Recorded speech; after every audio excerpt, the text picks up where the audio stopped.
These two issues. I'd like to turn it over to Howard to talk about the audience and impression measurement delivery problem.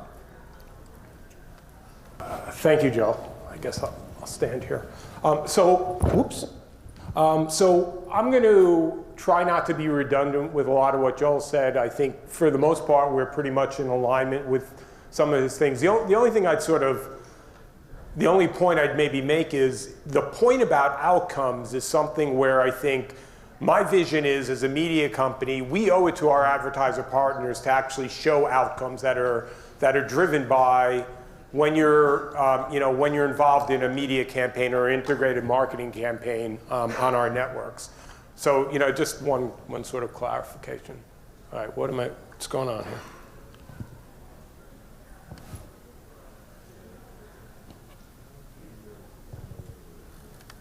I don't sing and dance, so I won't try.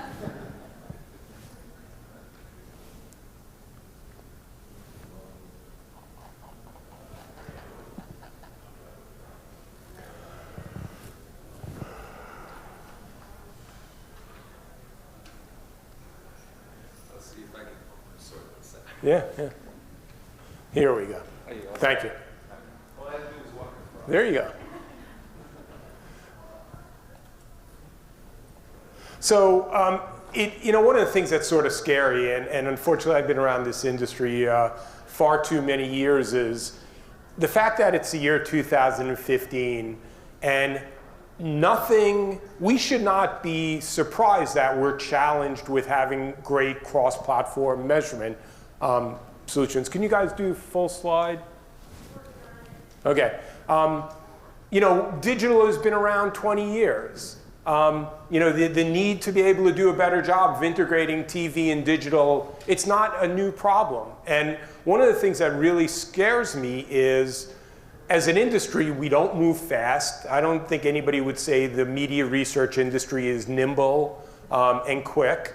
If anything, we're very different. And the other problem is, I worry that if we're trying to solve for today's problems, we're going to find that in 3-4 years when we finally have something solved, we'll have solved for the wrong thing. I mean, I go back and think about, you think about something like Netflix, and could we have predicted 5 years ago, if we were having this conversation and trying to build out for the future, would we have thought that Netflix would be 40 million homes, accounting for maybe somewhere around 6% of TV viewing? Probably not. So, the ability to build something, but to build for the future, not build for yesterday's problems, is something I really worry about. This issue really has giant impact on Turner. It affects what we do every day. It affects the way, as researchers, we try to cobble together a view of the consumer, like Joel referenced, that is comprehensive and thinks about all of the forms of where people consume our content. It affects how we monetize our audience. We have VOD inventory that's on Comcast or Cox. Do we sell that via dynamic ad insertion, or do we bundle that together with the Nielsen C3? It affects how we distribute our networks. Do we think about doing a deal with someone like Sling, where it's a totally new consumer experience, totally different ad model potentially? And it also affects how we window our programming. You guys might have seen last week, we made an announcement where we're doing full season stacking with Comcast as a way to, around some of our TNT original shows, as a way to try to get the consumer engaged, because in today's world, the consumer expects that they could find, Joel's point, all of those episodes of Breaking Bad no matter where they are. The other thing to think about is we're also a very big advertiser. When we're trying to drive tune in to our new shows, we suffer from all of the problems that Rex is going to talk about in terms of being able to plan cross-platform. The big challenge, though, is we not only need to build a state-of-the-art cross-platform measurement system, but it's not as if we're inheriting TV and digital measurement systems that are perfect today. They're not. They both, we need work on the TV side. We need work on the digital side. So one of the things we really need to be able to do is walk and chew gum at the same time. We got to fix those services while we're building out the ideal cross-platform service.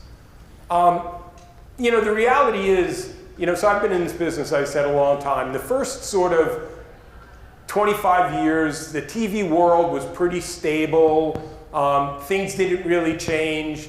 The most radical change that the TV world faced was in 2007 when we moved from program ratings to commercial ratings. But then the last 2 years have been utter chaos, both in terms of what's going on with the consumer as well as what's going on with the measurement. And we're living in a world where, I use this example at one of our meetings, a very mature cable network, A&E, in a year lost 40% of their audience. The fact that a mature network could drop so fast, so dramatically, just sort of talks about what the consumer is doing, and it creates major challenges. So the issue, again, is we got to think about the future.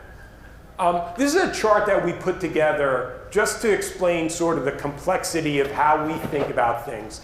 And this is trying to take into account both how the audience to our programming is consumed, what platform, when, because one of the things that happens from both the measurement perspective and the monetization perspective, this is really, really important. And to Joel's point, Nielsen sort of measures the first two columns on the left pretty well. Live TV and VOD or DVR within 3 days.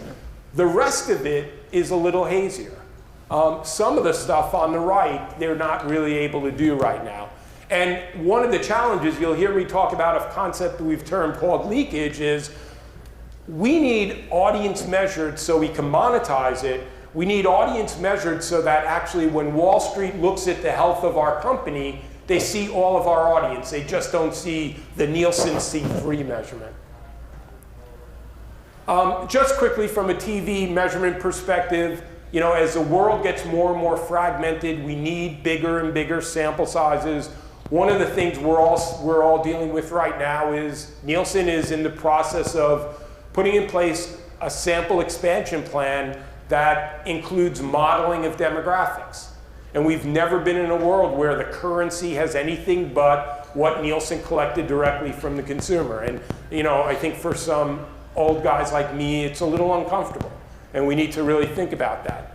The whole premise of C3, think about that. And one of the things I've been thinking a lot about is think about the way digital ads are served versus TV ads. So when someone goes to TNT.com and watches an episode of Last Ship and is served an ad, the advertiser pays for that. They don't care if that episode is a day old, a week old, or last season. All the advertiser cares about is getting the ad impression served within their flight dates. In a TV world, if someone DVRs Last Ship, watches a commercial minutes on day 4, we are not paid for that. And the whole idea about turning TV into more of a digital ad transaction business is something we need to do. Everybody should have read in this year's upfront, every major media company was very aggressive at rolling out new advertising products, many of which are trying to move the industry away from age, sex demographics to being able to align an advertiser's marketing target with our inventory, so we actually could stop doing transactions based on things that people don't really care about, women 18 to 49, and do transactions against people willing to shift sell plans for AT&T. We need scalable ROI measurement, right? Again, I always think about it as an advertiser spends $50 million with us. Do we just hand them back a report that says, we gave you the impressions that we guaranteed or not? And then, Joel said this, insight into SVOD, insight into over-the-top, insight into VOD. This is, and you probably can't see this in the back, but our lives were pretty simple and pretty calm through last February. Starting last March, there was a pretty radical change in the TV viewership that Nielsen reports. We started to see a pretty big decline in the amount of time people were spending with TV. And what we're seeing is basically people are spending the same amount of time with professional content, but they shifted away from linear TV to some SVOD to some digital. And one thing about this chart, my predecessor, Jack Washlaw, coined a term called Frankenmetrics. Basically, you got to put something together, you use the best you can. This chart, and I think we're committing a mortal sin. We actually took Nielsen data and ComScore data and put it on the same chart. But the only way to get this, because we actually think ComScore is better for digital video measurement than Nielsen is, you take both data sets and add them together. But big change in viewing, and especially among young people, 18 to 24, 25 to 34. But again, think about Wall Street looking at this data without having a complete view. If they just have a Nielsen C3-centric view, they only see a part of it. One of the things that makes our life fun is we get asked every day by investor relations, what about Netflix? And here you have Netflix, which is obviously a very successful, hugely impactful, over-the-top service. They've intentionally chosen not to cooperate with the measurement companies, right? So you can't go, to Joel's point, you can't go into Nielsen data and see a rating for Breaking Bad on Netflix. So one of the things we're forced to do as researchers is try to make our best guess about what Netflix's actual true rating or share is. And the only variable we actually have to do that with is the fact that they report in their quarterly earnings once a year their gross consumption. And then we estimate the rest. But our view is Netflix is 6.5% share of viewing. They are the second biggest rated network. And right now we have a measurement system that doesn't really tell us anything. So we don't know whether we should avoid launching a new show around when Netflix releases next year's House of Cards. We don't know to what extent do people binge and do they take, at that point is that 10 or 12% share that's coming out of the market. I mentioned before leakage. And again, we think about leakage two ways. One is there's a Wall Street investor relations reporting version of leakage where even though they acknowledge that our businesses are truly cross-platform, what they don't do is really have the ability to look at that audience that we're delivering on other platforms to understand. The other is monetization. What audience do we deliver that we just don't monetize? So if you just look at the last column, last ship, and so 12% of the impressions for last ship are not monetized because they're DVR or VOD beyond day 3, and we still pay attention to C3. 13% are not reported, so when Wall Street looks at last ship, they're missing almost 15% of the audience. Big, big problem for us. Digital has its own challenges. Digital, we're all dealing with viewability now. We have a year of dealing with viewability from a display perspective. Now we're dealing with it from a digital video inventory perspective. We have this question about to what extent do we need to report back to an advertiser age, sex demographics for digital campaigns with Nielsen, OCR, ComScore, VCE? What do we need in a really good cross-platform service? One of my beliefs, and I don't know if there's anybody from Nielsen or ComScore or Rentrack in the room, but I don't believe any one of those companies can solve this completely. And I've said this a couple of times where my belief is actually the best solution for the industry, including you guys, especially advertisers, is a cooperative venture where take the best of Nielsen, take the best of ComScore, take the best of Rentrack, maybe use something like what Rolf is doing as an integrator. And so you take the best of each industry's currencies and you pull them together. It needs to include all platforms. And think about platforms now. It's not just device. It's also the distribution method, right? Sling TV is a new platform, right? It has its own audience. It has its own unique way we could distribute ads. We need to look at things from the platform, program, selling. We need it to sit in great analytics systems. One of the challenges I think we've always faced in this industry is we don't have great data to sort of build from the analysis up. We had a meeting a couple of weeks ago with the guys at IBM Watson. And I basically said to them, what if I just gave you Nielsen data, you add great metadata, and you start to do analyses from the individual Nielsen consumer responding up? We want to be able to do something like this easy, all right? This is a view of what we put together, and this is Frankenmetrics, but this is NCAA, right? And this is not hit a button, get a number. So across the whole tournament, across all the platforms, linear TV, in-home and out-of-home, digital, mobile, 185 million people. But this is hard. This takes Nielsen analytic people a month and a half.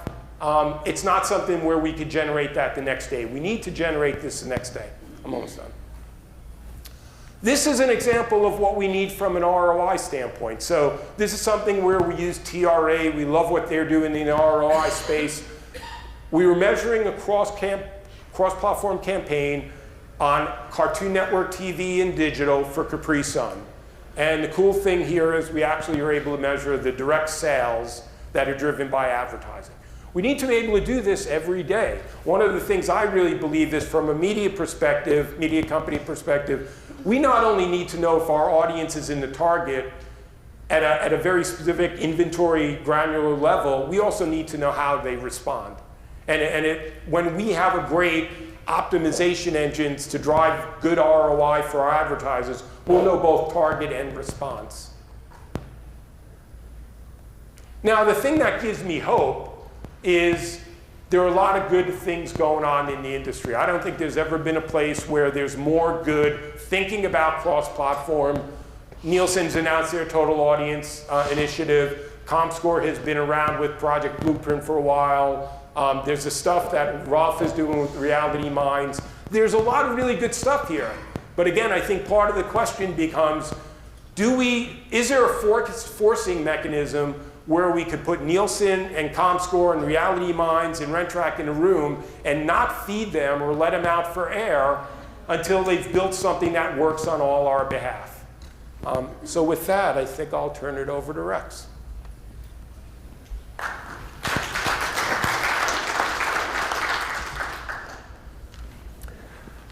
So I'm going to go back to some of what Joel had spoke about and bridge off of the point about ROI measurement and take a little bit of a deeper look.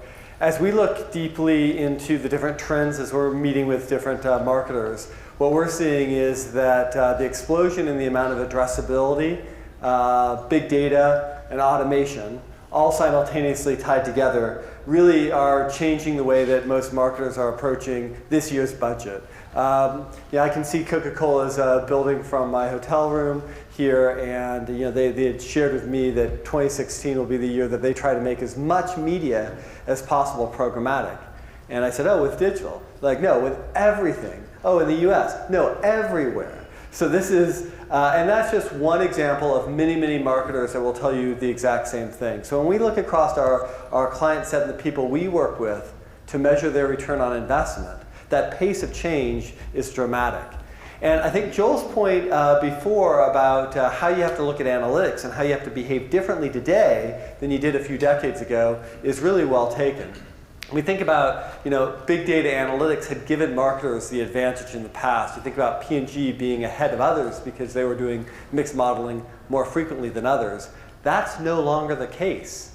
In fact, what now gives the key advantage is in-flight optimization and a deep understanding of who and why about your advertising in terms of who is responding to your messages and why that message is working or isn't working into influencing those sales. So when you peel back a layer beyond that Capri Sun example that Howard shared and understand, well, how could I improve that ROI? How could I get 20 or 30% better impact out of that? That's the definition of the person who is out in front versus the people that are further behind. And in fact, I'll make the argument even one step further than what Joel mentioned and say that if you are just doing mixed modeling or attribution modeling, and you don't know that who, why, because that's not what that data sets are built around, you're not in the race anymore. And that difference is dramatic. And I'll share with you a specific case example of Elwyn DeValk, a CMO who had called us up one day and said, look, our market share is in decline, our category size is shrinking, and the controller wants to take budget away from marketing and put it to the bottom line, because at least then we'll make our sales and profit number. But I don't see how taking money out of marketing will actually help us reverse our category size decline or our market share losses. I think what we need to move faster. And he drew this picture and said, you know, the way it works now is we do marketing mix modeling after the campaign's over, but it's too late to do anything about it until next campaign cycle. And P&G, by the way, one of his competitors, was doing it twice as often as he was doing it. And so he drew a picture and said, what I really want is I want insights while the campaign is running that can allow me to make changes within a few days after getting that read. And he had his ad agency in the room with us at the same time, and we designed a way of making that happen. And what we were able to deliver was insights on the media mix, online creative rotation, television creative rotation, the use of radio, and very importantly, the spending by different consumer segments. We were able to see how some consumers were responding to some messages differently than others. And even the timing of spending versus competitors. During this measurement, we were able to see that a competitor had launched a message featuring Cindy Crawford, and we could tell that was working really well against men, but it was pissing women off. And so we could show him how to respond with the right message that would respond very effectively with women in the top 20 markets. And it completely blunted the competitor's impact. And in fact, by the end of this, he grew his market share by 5%, grew the category by 3%, and that same skeptical controller independently calculated that the changes that they were made in the middle of the campaign were worth $27 million in incremental profit to the bottom line. Ellen got promotion, and it was a big success for his campaign, but it was done as a one-off at that time because he was under pressure. And for a while, that's how we saw most marketers behaving. But now we're seeing it becoming a way of doing business day in and day out with every campaign cycle. I was thrilled when Business Week did a cover story called Math Will Rock Your World, and they used the work that we were doing in the automotive category with this real-time in-campaign optimization as the case example in that story. And we've seen more and more stories following that same pattern.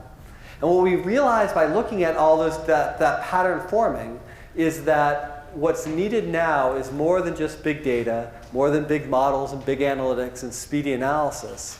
At the core of it, it's about capturing the humanity of who's on the other side of that message, why they're responding, and how to connect with them more deeply. And so that understanding of needing to know your consumers and building the analysis around that truth is incredibly powerful.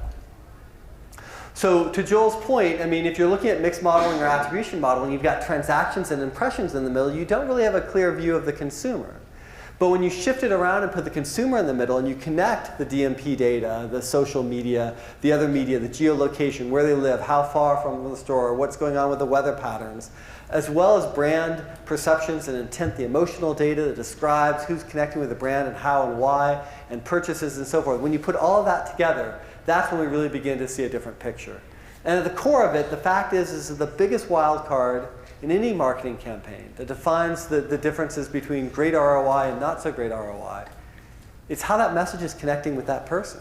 It's that who dimension that is critically important to success. And so our view is that you ought to be able to look at any campaign, any marketing messaging, and get down to the individual consumer and know their propensity to buy your product and which messages are going to increase that propensity. And when you can do that at scale with the automation, and you can tie that into the media delivery, then you have a true and significant competitive advantage. If those of you that might be interested in seeing this, I want to make sure that I'm being clear that this is not science fiction. This exists today. Many marketers are doing that today. So I was going to do a live example, but the computer's in the back there rather than up here. So I was at Citibank last week, so I took their example and I changed some of their data. And just to give you a quick example, I've taken out their confidential data for what's going on with their campaign, and I made up a slightly different example, but same core interface, what their team was going through, sitting around a table making decisions around last week. And it was looking at how much upside could be achieved. 46% upside could be what they would achieve if they had great flexibility in their media plan.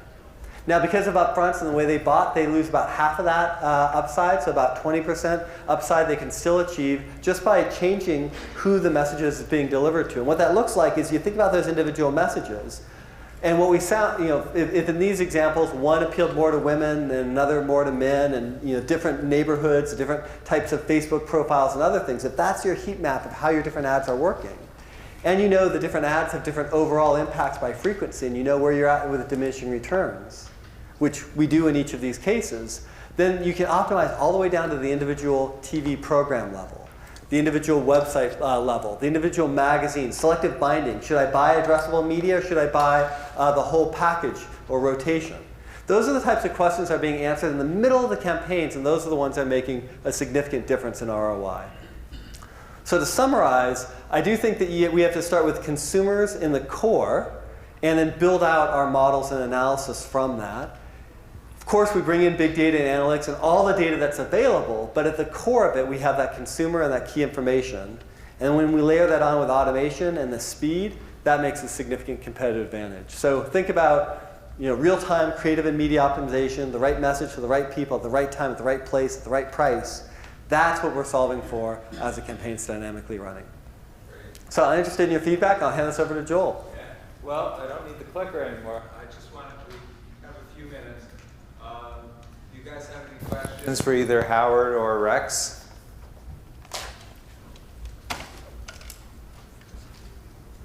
We solved the problem. Oh, no, we didn't solve it yet. This is for Howard.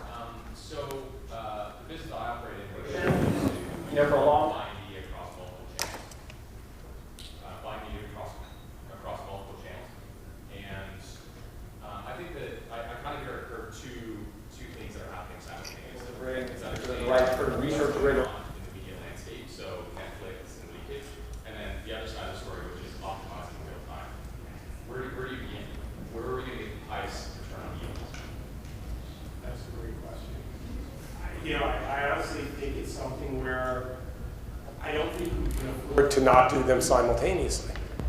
I mean, another day that goes by where I don't have really true line of sight to what's going on from a consumer perspective, how they're using media. We only, if you think about a company like Turner, we only have a couple of times at bat for our shows, right? And if we launch them in a really bad time because of something we just can't see the way we see, we've missed an opportunity, and we've blown $50 million of programming investment and $15 million of marketing. On the other hand, though, we do think, and Rex sort of spoke to this, eventually we'll have our own KPI optimizer that'll let us be very precise around what variables we want to play to drive outcome for you. Is it integrated marketing? Is it just targeting? Is it something with integrating one of our web properties? And I think if we're not building that, we're going to let, we released a white paper last week with Market Share that talked about just sort of TV and the strength of TV, and the fact we were just trying to remind people that TV is really still a big driver of marketing success. And one of the things I think we lose sight of about guys that, like people like Dave Poltrak and I, is that our big concern is not fighting against digital. Our concern is fighting against below the line. And until we make our tools better, I still think we're subject to that challenge. So fortunately, I think the answer is we got to do both. Rex, anything you'd add? I think that's right. I think your point about doing both simultaneously is what we see a lot of people pursuing. I mean, a lot of the consumer analysis isn't as affected by the leakage issue because that's more of, as you said, you're pointing to your own Wall Street part. So it helps, I guess, a little bit. Other questions? In the back? I think microphone. Bottom line analytics. Real-time analytics is great. But that's one side of the coin. The other side of the coin is real-time execution. For a lot of the traditional media buying regimes, I have a hard time seeing this as being possible. Yeah, I'd be happy to meet with you afterwards to show that. I agree. The big bottleneck in the system is things like people still doing media plans and spreadsheets. I mean, Wow. Yeah, the version control issue. Yeah, a lot of things that we're doing hand to hand with individual marketers. Right here in town, Cox is a client of ours, as is Coca-Cola, and the amount of time we're spending with MediaVest, which is a common agency for both of them, saying, hey, how do we speed up knowing exactly where things are bought and being able to make those change orders is a part of a whole technology effort that has to go along with it.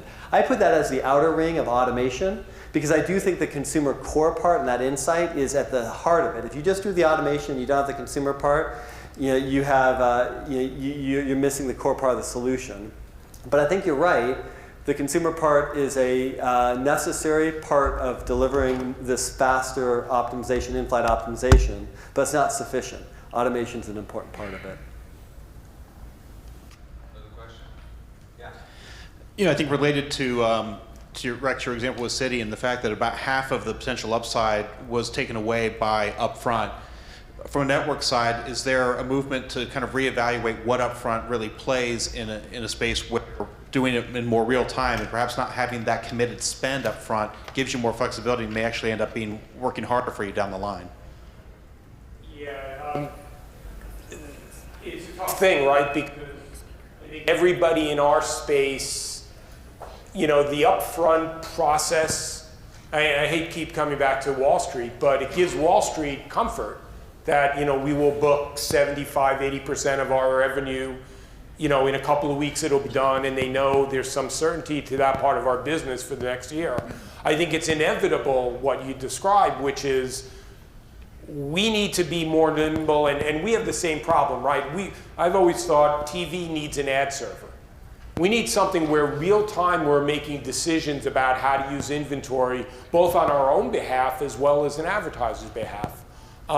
I think we got to get there. I think part of the question becomes, when does technology become an enabler and get to the point where sales, finance, and finance at Time Warner is comfortable with that?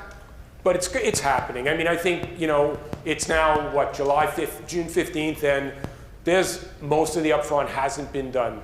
And it may not be done just because we're moving into a world of real-time scatter. Yeah, you may find it ironic.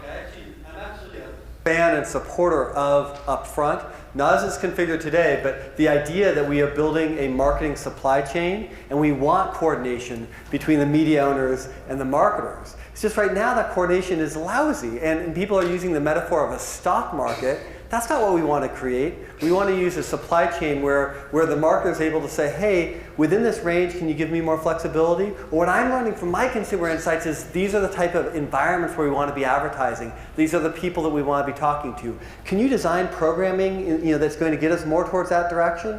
That more type of long-term coordination, unfortunately, is not the main part of what happens in upfront.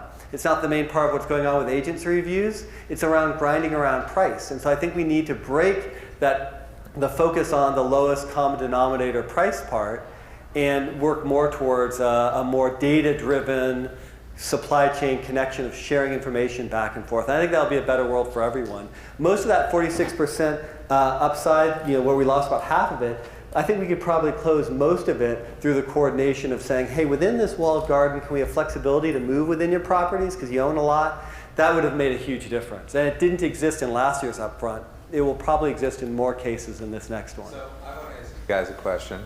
It sounds from some of the comments I heard that what we really need to do to get a complete solution is to put these two pieces together. Advertisers don't want to buy impressions. They want to buy profit growth. Right? So it sounds like we have to somehow find one integrated way of cracking the, impression delivery and what did I get? Did I get what I paid for? With the ROI assessment. We need to put these pieces together.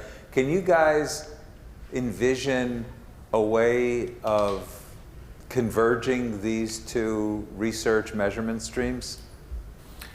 I think I'll be in Howard's office in the next couple of weeks to sit down on a whiteboard. Yeah, I mean, you can imagine the yield management systems in the back end connecting in with the marketing optimization in the front end. I mean, mathematically, I can see how it would work. The political part of how do you navigate is probably the harder one for me see the path. Maybe you have a good perspective. Well, I think the challenge is, so two things, right? One is it's absurd, and some, as you get older, I think you're able to be more self-critical of the industry you've chose to spend your career in, right, Beth?